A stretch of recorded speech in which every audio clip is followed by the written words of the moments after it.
Und jetzt kommt ihre Gegnerin. Sie ist unsere Deutsche, sie ist hier zu Hause und sie ist unsere Hoffnung für dieses Turnier. Herzlich willkommen in deinem Wohnzimmer. Hier ist Juliane SCHENK.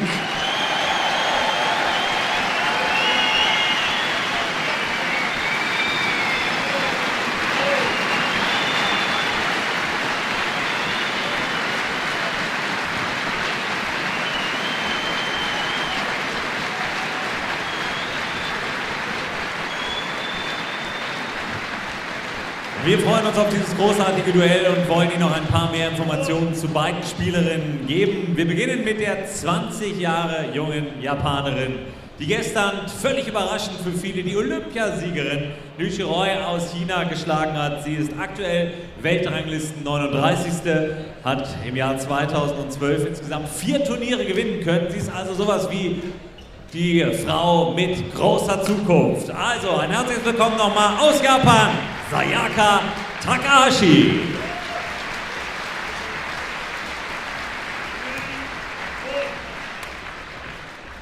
Tja, meine Damen und Herren, und hier gegenüber unsere Frau aus Deutschland. 30 Jahre ist sie alt, die Weltranglisten Vierte. Hier aktuell im Moment an Nummer 3 gesetzt bei ihrem Heimturnier. 99 Mal ist sie bisher für Deutschland angetreten, damit ist sie die Nummer 2 hinter Nicole Greta und es ist nur eine Frage der Zeit, bis sie dann alleine für unser Land angeht, sein wird. Olympiateilnahmen 2004, 2008 und 2012. Im Dezember stand sie noch im Super Series Finale in Asien. 2012 hat sie die Singapur Open genauso wie die Indien Open gewonnen. Zweimal Vize-Europameisterin im Einzel, letztes Jahr Europameisterin mit der Damen-Nationalmannschaft und vor 2 Wochen Europameisterin mit der Mixed-Mannschaft. Und deshalb gibt es nochmal einen großen Applaus aus Mülheim, aus Krefeld. Juliane!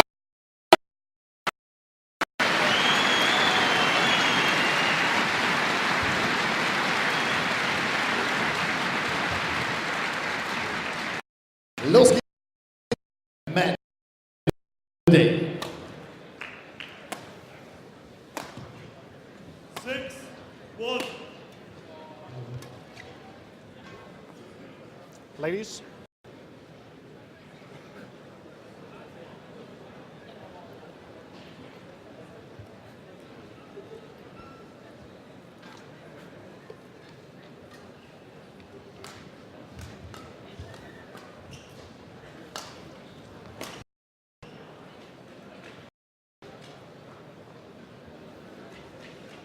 Seven, 1.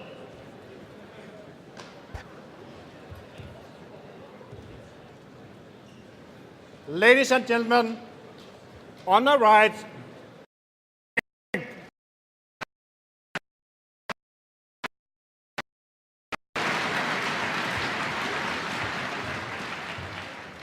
on my left, Sayaka Takahashi.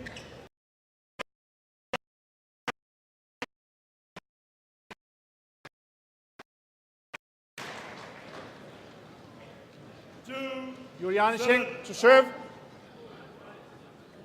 Love all. Play. Welcome back to our live coverage of the 2013 semi-finals of the Yonex German Open here in Mulheim. As you can see, it's women's singles that the whole queued for hours outside to see. With Juliane SCHENK, world number 3, against this new upcoming 20-year-old Japanese player Sayaka Takahashi. Alongside me is Judith Mellendijks. Judith, good to have you back here again. Thanks for having me. Yeah, and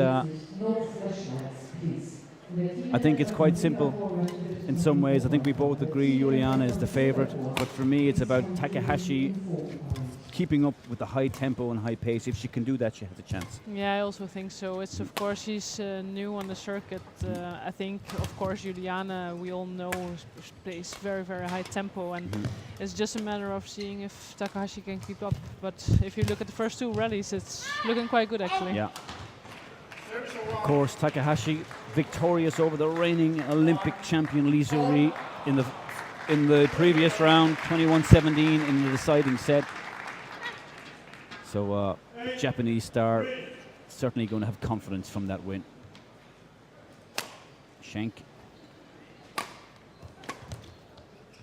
Equally impressive in her quarter-final win over Tai, 5th seed. And really has not been troubled yet in this tournament. Not yet. I think Juliane has been showing some really great badminton this week, and I think she also is taking the role of favorite. You can also see the confidence when she's walking on court, when she's moving now, and yeah, she's, I think, really ready for this match. But as you can also see, the Japanese good win yesterday over the Olympic champion, so it could be a very interesting match today, I think. I was in Scotland at the end of November when we first saw this Japanese play in Europe. I had never seen her before, and she literally blew the whole field away. And there was a strongish field in Scotland for that international challenge. That was my first time to see her, and was very impressed by her strokes. And just see, does she have the high pace?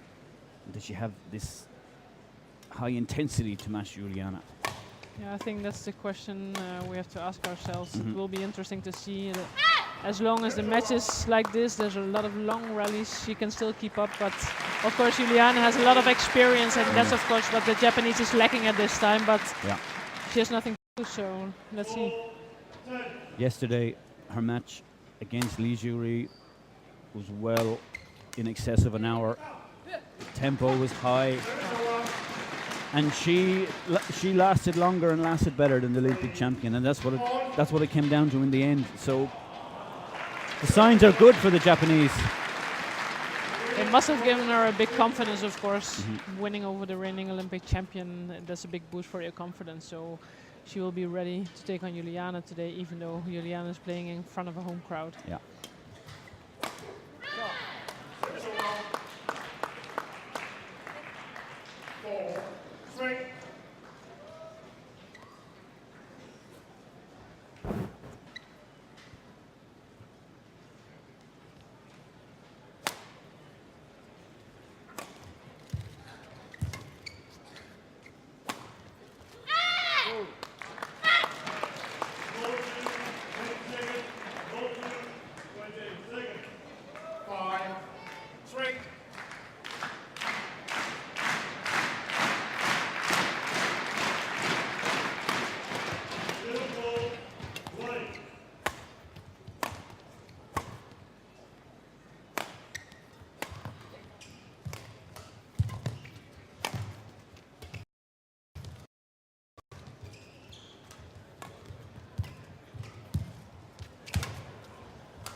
There's one of those fine strokes, yeah. Oh, yeah, right on the line.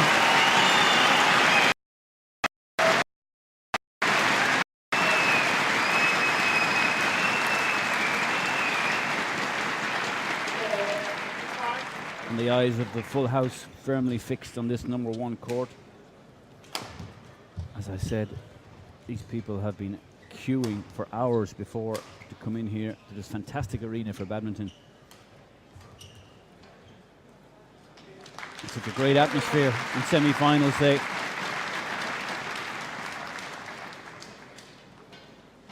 Muted applause for the match next door. Some guy named Chen Long playing. Not quite sure where he's from or who he is. Nobody's really looking at that one. No. All focused on the home crowd is all focused on Juliane at the moment, which is of course I think normal. Ooh, misjudgment from Juliane, very uncharacteristic. This is my first time I've seen Takahashi play, but what she's showing here is some really great skills, moving very, very easily. No signs of any nervousness from her side.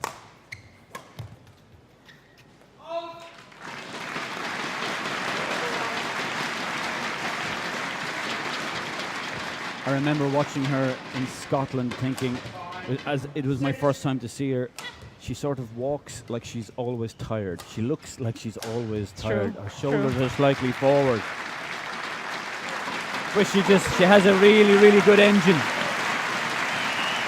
I think it's typical for a lot of Japanese players. They're very good in running, physically very strong. So it sometimes looks like they're tired and you think, hey, maybe this is my chance, but then all of a sudden they find this extra energy. I don't know where they get it from, but it's always there.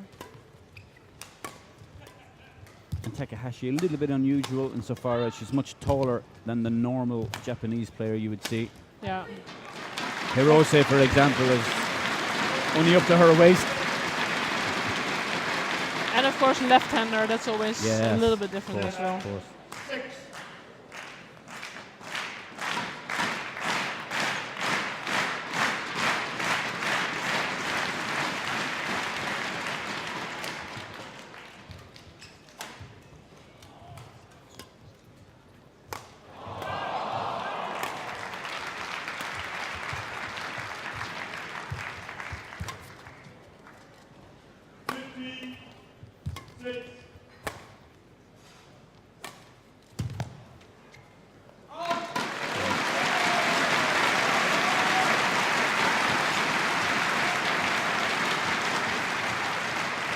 Schenk controlling that rally from the start.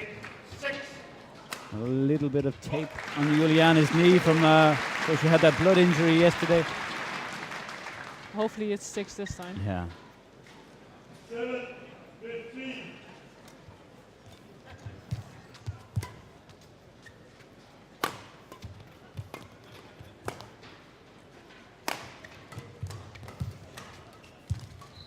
Oh, fantastic shot. As I said, Judith, she has all the strokes. Yeah. It's amazing. They're both using the court so well, making them run the long crosses.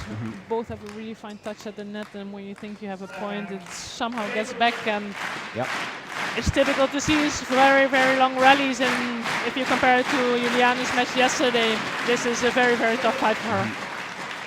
Well, I do notice today that and maybe I'm wrong, but Takahashi has a lot of strapping on her left thigh. She did not have that yesterday from what I remember, so maybe it's just carrying a little bit of a strain after that long match against Li Juri. Yeah, it was a big fight, of course, and will probably have taken a lot of energy, but yeah, as we also said before, sometimes they look tired, but somehow they keep going. Just keep going. Yeah. There's that same winner again. Very good from her forehand side. It's very good in disguising. It's very late to see what she's doing. If she's coming with a long line shot or a cross shot like she played now, it's very difficult to see.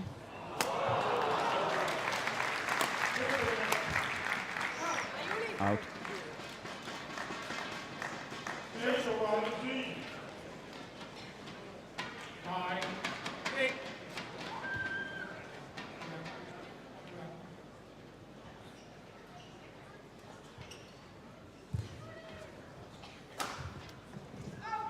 The umpire just stopping play. We have some flash photography going on.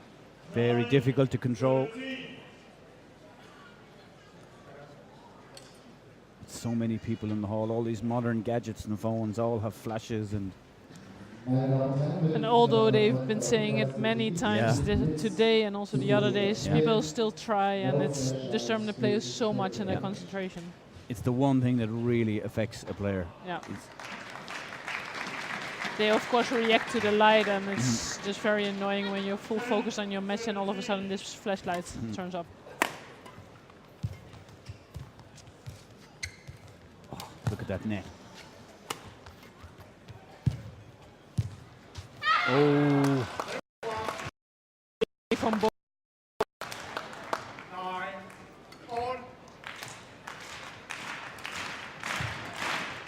And Takahashi is certainly showing that she is the one from Japan that's really going to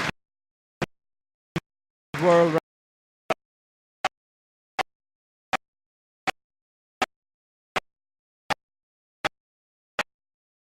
Great attack from Juliane.